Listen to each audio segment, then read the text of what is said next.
રાજ્યની અંદર વધુ એક વરસાદનો મોટો રાઉન્ડ આવી રહ્યો છે, કેમ કે હાલમાં બંગાળની ખાડીની અંદર ફરીથી એક વરસાદી સિસ્ટમ બની છે.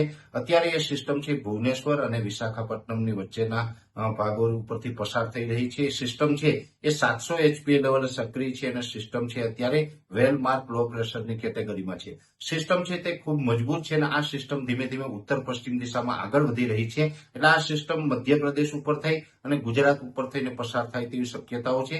ખાસ કરીને સિસ્ટમ છે જ્યારે ગુજરાત સુધી આવશે ત્યારે વધુ મજબૂત થઈને વેલમાર્ક લો પ્રેશરમાંથી એ ડિપ્રેશનમાં ફેરવાય તેવી શક્યતાઓ છે અને ગુજરાત ઉપરથી ડિપ્રેશન પસાર થવાનું છે, જેને કારણે આમ તો 4 થી લઈ અને 8 સપ્ટેમ્બર દરમિયાન ગુજરાતની અંદર ભારેથી અતિભારે વરસાદની શક્યતાઓ છે, જેમાં ખાસ કરીને મધ્યપ્રદેશ બોર્ડરે દાહોદ, ગોધરા અને છોટાઉદેપુર જેવા વિસ્તારો છે એમાં પણ ભારેથી અતિભારે વરસાદ નોંધાઈ શકે છે. દક્ષિણ ગુજરાતના તમામ જિલ્લાઓ છે, સુરત, વલસાડ, વાપી, નવસારી અને ડાંગ જેવા વિસ્તારો છે, એ તમામ વિસ્તારમાં પણ 5 થી લઈ અને 8 તારીખ સુધી ભારેથી અતિભારે વરસાદ નોંધાય તેવું એક અનુમાન છે. એ સાથે સૌરાષ્ટ્રના બોટાદ, ભાવનગર, અમરેલી, ગીર સોમનાથ અને જુનાગઢ જેવા વિસ્તારો છે એમાં પણ 7, 8 અને 9 તારીખ દરમિયાન અતિ ભારે વરસાદ નોંધાય. લગભગ આપણે 10 થી લઈને 15 ઇંચ સુધીના વરસાદ નોંધાય તેવી શક્યતાઓ દેખાઈ રહી છે. પશ્ચિમ સૌરાષ્ટ્રના વિસ્તાર છે, જેમાં દ્વારકા, જામનગર અને પોરબંદર જેવા વિસ્તારો છે, એ વિસ્તારોમાં પણ 7, 8 અને 9 તારીખ દરમિયાન અતિ ભારે વરસાદ જોવા મળે તેવી શક્યતાઓ છે. 5 થી લઈ અને 12 ઇંચ સુધીના વરસાદો છે પશ્ચિમ સૌરાષ્ટ્રમાં પણ જોવા મળી શકે છે.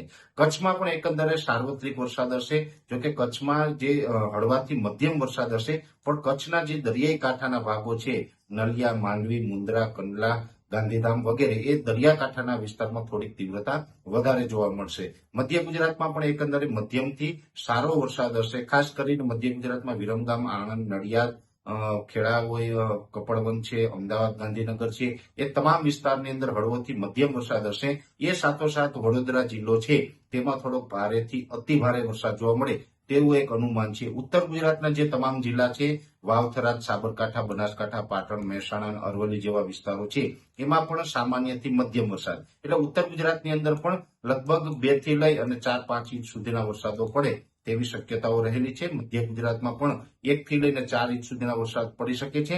ખાસ કરીને મધ્ય ગુજરાતનું વડોદરા છે તેની અંદર 5 ઇંચ ઉપર 5 થી લઈને 10 ઇંચ વરસાદની શક્યતાઓ રહેલી છે. એટલે ઓલ ઓવર જોવા જઈએ તો ગુજરાતની અંદર સાર્વત્રિક વરસાદનો રાઉન્ડ આવી રહ્યો છે. જોકે આ રાઉન્ડ દરમિયાન સૌરાષ્ટ્ર અને દક્ષિણ ગુજરાતમાં અતિવૃષ્ટિ જેવા વરસાદો જોવા મળે અને બીજા વિસ્તારોમાં સામાન્યથી મધ્યમ વરસાદ જોવા મળે તેવી શક્યતાઓ છે. ખાસ કરીને 4 થી 8 તારીખ સુધીનો આ વરસાદી રાઉન્ડ છે. આ રાઉન્ડ પૂર્ણ થાય પછી પાછળથી પણ એના આફ્ટરશોકના ભાગરૂપે લગભગ 11 તારીખ સુધી વરસાદ છે કન્ટિન્યુ જોવા મળશે. ખાસ કરીને આ સિસ્ટમ છે અત્યારે ઉત્તર પશ્ચિમ દિશામાં આગળ વધી રહી છે. અમે સતત એને ટ્રેસ કરી રહ્યા છીએ, એના ઉપર નજર રાખી રહ્યા છીએ.